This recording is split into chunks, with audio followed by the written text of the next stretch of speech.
Shalom saudara sekalian, kita merindukan revival terjadi di dalam masyarakat dan negeri kita. Tetapi revival harus dimulai dari diri kita sendiri.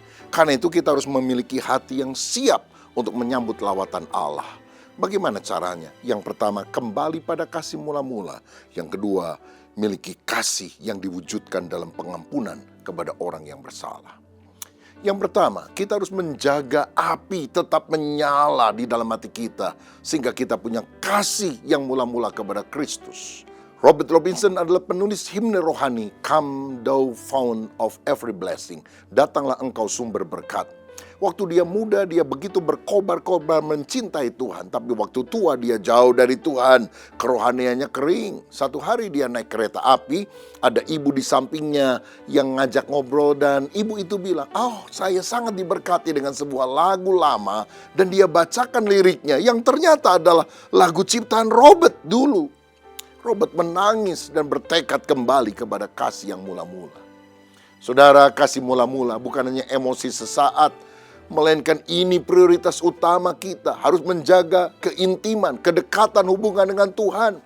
Jangan seperti jemaat Efesus yang rajin melayani namun kehilangan hatinya. Semua sudah rutinitas rohani yang kering.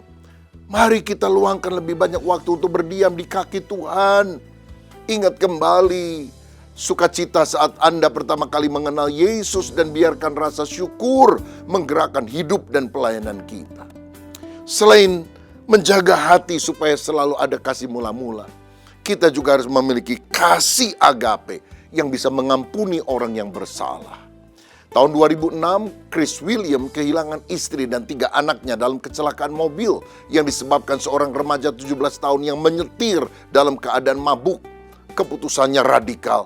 Dia melepaskan pengampunan. Dia mengunjungi remaja itu dalam penjara, bahkan membantu dia dalam proses rehabilitasi supaya lepas dari kecanduan alkohol. Bahkan menganggap anak remaja itu sebagai keluarganya sendiri.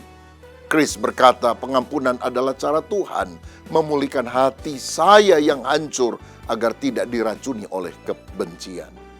Kolose 3 ayat 13 berkata, sabarlah kamu seorang terhadap yang lain, dan ampunilah seorang akan yang lain apabila yang seorang menaruh dendam terhadap yang lain, sama seperti Tuhan telah mengampuni kita, kamu perbuat jugalah demikian.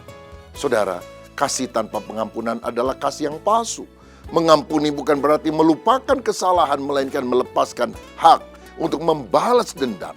Pengampunan adalah pintu menuju pemulihan jiwa. Kita mengampuni karena Kristus telah lebih dahulu mengampuni kita yang jauh lebih bersalah kepada Dia.